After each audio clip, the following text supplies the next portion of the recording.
नमस्कार दोस्तों, वेलकम है आपका अपने YouTube चैनल पर। आज की हमारी जो इंग्लिश की क्लास है उसमें मैं आपको एक टॉपिक पढ़ाऊंगा और हमारे टॉपिक का जो नाम है वो होगा आर्टिकल्स। ओके, आर्टिकल्स दो पार्ट में डिवाइड करके पढ़ेंगे, एक डेफिनेट आर्टिकल, एक इनडेफिनेट आर्टिकल। वो सारी चीज़ें मैं लिखूंगा। तो उसके यूजेस हैं कुछ इंपॉर्टेंट यूजेस, एक छोटे से वीडियो में हम डिस्कस करेंगे। इंपॉर्टेंट का मतलब वो है वो यूजेस जो आपके कॉमनली एग्जाम में आते हैं। तो देखिए, सबसे पहले जो हमारा टॉपिक है आर्टिकल्स का, आर्टिकल्स को बेसिकली हम दो पार्ट में डिवाइड करेंगे। एक पहला जो है वो हमारा डेफिनेट आर्टिकल का कैटेगरी है और दूसरा जो है वो हमारा इनडेफिनेट आर्टिकल है। जो इनडेफिनेट आर्टिकल है उसके लिए हम ए और एन, और जो डेफिनेट है उसके लिए हम दा का यूज़ करते हैं। कोई भी कॉम्पिटिटिव एग्जाम जब आप देने जाते हैं तो उसमें आर्टिकल से रिलेटेड जो क्वेश्चन है वो दो तरीके से आते हैं। सबसे पहला आर्टिकल्स के यूजेस, कि भाई डेफिनेट और जो इनडेफिनेट है इनके यूजेस कहाँ पर होंगे, सबसे पहला क्वेश्चन। दूसरा जो इंपॉर्टेंट क्वेश्चन है वो ये है कि आर्टिकल्स का यूज हम कहाँ पर नहीं करेंगे, यानी कि नो यूज ऑफ आर्टिकल, भाई इसका यूज ही नहीं होगा। ओके, तो हमें जो पढ़ना है वो पढ़ना है कि आर्टिकल के यूजेस कहाँ होंगे, वो एक अलग चीज़ है।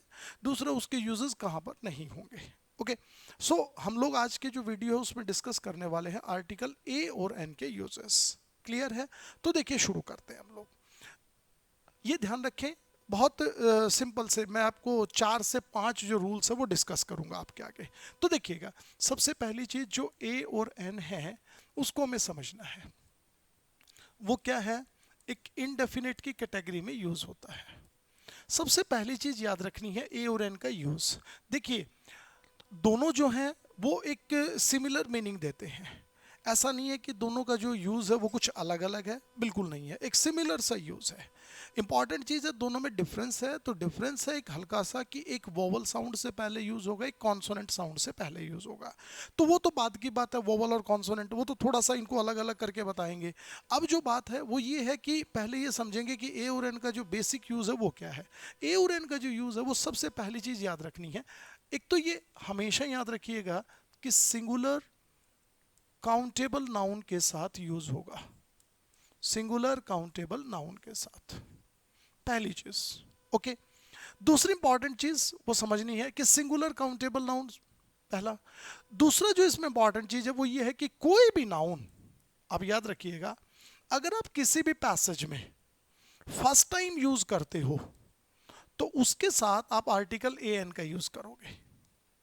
अगर उसी नाउन को, सेम नाउन को आप किसी भी पैसेज में दोबारा यूज करते हो तो दा का यूज करोगे। जो इंडेफिनेट होता है उसको हिंदी में हम समझें कि आई सो ए बॉय, मैंने एक लड़का देखा। इसका मतलब मैं ये कहना चाह रहा हूं कि जो लड़का मैंने देखा उसको मैं नहीं जानता हूं। मैंने कोई लड़का देखा तो there I will say I saw a boy. The boy is unknown to me, लड़का मुझसे अनजान है। तो देखो यहां पर हम इस चीज को समझेंगे जरा। आई सो अ बॉय, मैंने एक लड़का देखा। ये बॉय क्या है हमारा, पहले समझिए, नाउन है। Okay, countable, singular countable noun के साथ आर्टिकल का यूज होगा। ओके, हो गया। यही नाउन हमने दोबारा यूज किया, बॉय वॉज डांसिंग, लड़का डांस कर रहा था। तो हम यहां पर किसका यूज करेंगे, दा का यूज करेंगे। जब आर्टिकल को पढ़ते हैं तो आर्टिकल में बहुत कॉमन फैक्टर क्या होता है कि आर्टिकल हमेशा याद रखिएगा वो वर्ड है जो नाउन से पहले यूज होता है। क्लियर है? तो देखिए यहां पर बॉय क्या है हमारा, नाउन है। ये बॉय क्या है हमारा, नाउन है। तो मैंने क्या बोला, कोई भी नाउन फर्स्ट टाइम अगर यूज होता है तो उसके साथ ए या एन दोनों में से कोई भी एक लगाएंगे। सेकंड टाइम वही नाउन, देखिए ये सेकंड टाइम यूज हो रहा है तो हम किसका यूज करेंगे, दा का यूज करेंगे। ये इसकी बेसिक है, ये इसकी शुरुआत है। आप ऐसा कभी भी नहीं बोलोगे I saw the boy was dancing, this is our wrong expression. तो सबसे पहली चीज की शुरुआत हम करते हैं। सेकंड जो हमारा कॉन्सेप्ट है वो ये है कि what is the difference between a and an, भाई दोनों में फर्क क्या है। सर अगर दोनों एक हैं तो दोनों में फर्क क्या है, तो वो फर्क मैं बताऊंगा। उससे पहले मैंने आपको एक चीज बताई कि ए और एन जो है वो हमेशा याद रखिएगा कि सिंगुलर काउंटेबल नाउन के साथ यूज होगा। तो सिंगुलर और काउंटेबल दोनों होना जरूरी है। अगर मान लीजिए कोई भी नाउन अनकाउंटेबल है तो उसके साथ हम लोग आर्टिकल ए एन का यूज नहीं करेंगे। देखो जरा पहले समझेंगे हम लोग। देखिए क्या कह रहे हैं, सिंगुलर काउंटेबल नाउन, से पहले किसका यूज करेंगे, ए और एन का यूज करेंगे। तो पहले तो आप इस चीज को समझो कि सिंगुलर काउंटेबल नाउन क्या है। तो सिंगुलर मतलब जो एक वचन हो, काउंटेबल का मतलब जिसे हम गिन सकते हैं। भाई मेरे सिंपल सी बात याद रखना, एग्जाम में काफी क्वेश्चन आते हैं। सिंगुलर काउंटेबल नाउन वो होता है जिसका हम प्लूरल बना सकते हैं। किसी भी नाउन का अगर आप प्लूरल बना सकते हो तो ये खास बात होगी कि वो क्या होगा, आपका सिंगुलर सॉरी काउंटेबल है वो आपका। ओके, जैसे कि मैं एक वर्ड लिखता हूँ बॉय, तो आप इसका प्लूरल बना सकते हो बॉयज, तो ऑटोमेटिकली जो बॉय है ना वो मेरा क्या हो गया, काउंटेबल हो गया। अगर मान लीजिए किसी भी नाउन का हम प्लूरल नहीं बना सकते, तो ये आपको बहुत कॉमन सी बात याद रखनी है कि वो हमारा क्या है, अनकाउंटेबल है। फॉर एग्जाम्पल जैसे कि देखो मैं एक और वर्ड लिखूंगा, फॉर एग्जाम्पल गर्ल, तो देखिए हम इसका प्लूरल बना सकते हैं ना, तो ये गर्ल्स हमारा काउंटेबल हो गया। और अगर ये काउंटेबल है तो हम आर्टिकल ए का यूज कर देंगे। लेकिन इधर मैं अगर लिखता हूं मान लीजिए बटर, तो हम बटर को काउंट कर सकते हैं क्या, मैंने एक बटर खाया, दो बटर खाया, नहीं नहीं नहीं, काउंट नहीं कर सकते। दूसरी बात, हम इसका प्लूरल नहीं बना सकते। आपने कभी आज तक नहीं सुना होगा बटर्स, आज तक नहीं सुना होगा, तो it means this is uncountable. ये क्या हमारा अनकाउंटेबल है। ओके, दूसरी तरफ देखिए, जैसे एक वर्ड होता है स्टार, आमतौर पर बच्चे कंफ्यूज रहते हैं। देखिए स्टार काउंटेबल है कि अनकाउंटेबल, भाई काउंटेबल है, प्लूरल बना रहे हैं। ओके, जैसे एक वर्ड लिखा टी, ओके, टी हमारा काउंटेबल है अनकाउंटेबल है, भाई प्लूरल बना सकते हो क्या, नहीं बना सकते, तो ये अनकाउंटेबल है। आपके एसएससी में एक सवाल आया सीजीएल के एग्जाम में, क्या क्वेश्चन था, I am drinking a tea, मैं एक चाय पी रहा हूं। ये लीजिए, A part, B part, C part and D section is no error, कोई गलती नहीं है। थोड़ा सा ध्यान से देखेंगे। देखिए अब अमूमन बच्चों ने क्या गलती की कि जो टी होता है उसको पीने के लिए हम ड्रिंक की जगह टेक का यूज करते हैं। सर हमारा आंसर जो है वो ए है, सॉरी बी है। नहीं, टी के लिए आप ड्रिंक वर्ड भी बोलोगे तो भी सही है, drinking tea is correct, taking tea is also correct, दोनों सही है। अब गलती कहां पर है, देखिए टी क्या है हमारा, अनकाउंटेबल है, तो अनकाउंटेबल है तो प्लीज आप आर्टिकल ए का यूज मत कीजिए। This one is your answer. A और एन की सबसे कॉमन शुरुआत जो ये रखनी है वो ये कि एक सिंगुलर और एक काउंटेबल, ये एक शर्त होगी। अकेला सिंगुलर मत मानिएगा, क्यों, क्योंकि अनकाउंटेबल तो सारे ही सिंगुलर होते हैं, तो ए और एन सिंगुलर के साथ नहीं, काउंटेबल के साथ लगेगा। अगर वो प्लूरल है तो नहीं लगेगा। ओके, तो ये हम लोग इसका शुरुआत की है। अब हम चलते हैं हमारे उन कॉन्सेप्ट्स की तरफ जो एग्जाम में पूछे जाते हैं। देखो जरा, सबसे पहली चीज कि what is the difference between A और एन, क्या फर्क है सब दोनों में, ठीक है। एन के बारे में एक बात याद रखनी है, पहली चीज तो पढ़ ली, सिंगुलर काउंटेबल नाउन के साथ दोनों यूज हो रहे हैं। एन हमेशा याद रखिएगा वोवल की साउंड से पहले यूज होगा, वोवल से पहले यूज नहीं होगा, वोवल की साउंड। ए जो होता है that is always used before consonant sound, किससे पहले यूज होगा, कॉन्सोनेंट की साउंड। भाई कॉन्सोनेंट साउंड का मतलब और वोवल का मतलब, इंग्लिश में हम बोले तो ए ई आई ओ यू, आप इसको ऐसे याद मत करो, आप इसको ऐसे याद करो, ये ए ई आई ओ यू मिलकर जो हिंदी में हम बोलते हैं साउंड प्रोड्यूस करते हैं ए आ ई, ये सब की, ठीक है। These are our basic vowels. ए जो कॉन्सोनेंट है इंग्लिश में हम B C D F G, इनको छोड़कर सारा है। हिंदी में मैं बोलूँ क ख, ये सब है, य र ल, जैसे कि आप देखोगे आपको दिख जाएगा, इतना आप जानते हैं आप लोग। तो जहां पर भी आपको कॉन्सोनेंट का साउंड आता है, there you feel consonant sound, always use a. whenever you find the sound of vowel always use n। एक बहुत सिंपल एग्जांपल लिखते हैं, देखो जैसे मैं कह रहा हूं आपको, एक वर्ड मैंने लिखा एप्पल, पहले आप इसको ध्यान से देखो। अब एप्पल में आप कहोगे सर ए का यूज हो रहा है, हमने एन लगा दिया, बिल्कुल ठीक है। मैं एक वर्ड लिखता हूं ऑरेंज, ये लीजिए सर आप कहोगे ओ का यूज हो रहा है, देखिए ओ तो वोवल है, हम एन लगा देंगे, हाँ बिल्कुल सही है। अम्ब्रेला, सर यू का यूज हो रहा है, ये देखिए एन अम्ब्रेला, ये लीजिए, सर कोई नई बात नहीं है। ओके देखो, अब हम लोग आपको क्या बता रहे थे कि साउंड आनी चाहिए जो वर्ड्स बोलते हैं। एप्पल को लिखते हैं तो ए का साउंड आ रहा है, ऑरेंज को लिखते हैं तो ओ का साउंड आ रहा है, अम्ब्रेला में ए का साउंड आ रहा है, ठीक है। लेकिन यहाँ पर कुछ एक वर्ड्स ऐसे हैं जो वोवल से शुरू होंगे लेकिन वो साउंड जो है प्रोड्यूस करेंगे कॉन्सोनेंट का। फॉर एग्जाम्पल देखो मैं लिखता हूँ, मान लीजिए यूनाइटेड, अब यूनाइटेड में यू क्या है, वोवल है आपका, है कि नहीं है, लेकिन साउंड किसकी प्रोड्यूस कर रहा है, या की, दिस इज आवर कॉन्सोनेंट। तो यहां पर हम किसका यूज करेंगे, ए का यूज करेंगे। क्लियर है? जैसा कि मैंने आपको बताया कि जो हमारा आर्टिकल है वो ऑलवेज रिमेंबर नाउन के लिए यूज होता है। ओके, तो कोई भी आर्टिकल हो वो आप याद रखना कि एडजेक्टिव के साथ यूज नहीं होगा, एडजेक्टिव के आगे नाउन का आना जरूरी है। चलो मैं आपको बाद में बताऊंगा, पहले आप इसको समझिए। तो जैसे कि यूनाइटेड आ गया, तो यूनाइटेड से पहले हम किसका यूज कर रहे हैं? ए का यूज कर रहे हैं। जैसे कि देखिए यूनिवर्सल, देखिए यूनिवर्सल रूल, मान लो ये आ गया हमारा यूनाइटेड इंडिया। ओके, यूनिवर्सिटी, ये देखो स्टूडेंट, बेसिकली ये देखो, तो इसके साथ किसका यूज होगा? ए का यूज होगा। यूनिवर्सिटी से साउंड किसका आ रहा है? यू का आ रहा है। किसका आ रहा है? यू का आ रहा है। तो there we use article a. ऐसे वर्ड्स मैं आपको लिखवाता हूं जिनके शुरू में हम वोवल का यूज करेंगे, लेकिन उनके साथ एन की बजाय हम किसका यूज करेंगे? ए का यूज। जैसे कि देखो बेसिक से समझेंगे। जैसे कि सबसे पहला word union, university, United, uniform, unicorn. Okay, universal,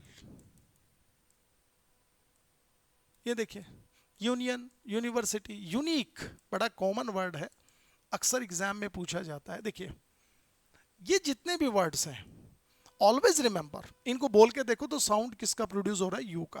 देखो यू का।